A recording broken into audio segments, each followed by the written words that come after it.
Habari ndugu wapenzi wa filamu, leo ni siku ya huzuni katika ulimwengu wa burudani na sanaa ya mapigano. Ile sauti ya ushujaa, sura ya ujasiri na nguli ambayo wengi wetu tulikuwa tukimshuhudia akishinda kila vita kwenye runinga zetu. Chuck Norris ametoka dunia akiwa na umri wa miaka 86. Bwana Carlos Ray Chuck Norris alizaliwa mwaka 1940.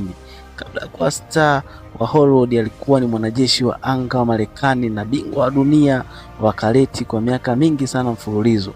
Alianza kung'aa zaidi ya miaka 70 mpaka 80, hasa baada ya pambano lake la kihistoria na Bruce Lee. Tangu hapo Chuck Norris akawa na jina kubwa kupitia filamu kama vile Missing in Action, The Delta Force na tamthilia maarufu ya Walker Texas Ranger. Walker na Texas Ranger. Alikuwa zaidi ya mwigizaji, alikuwa alama ya nidhamu, nguvu na ufundi wa hali ya juu sana wa martial arts.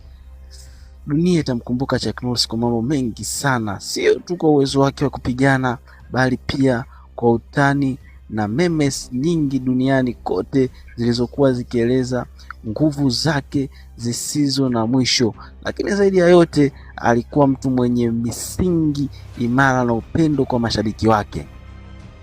Bwana, leo Amani Movie Dodoma tunaungana na mashabiki wote wa filamu za mapigano duniani kusema pumzika kwa amani.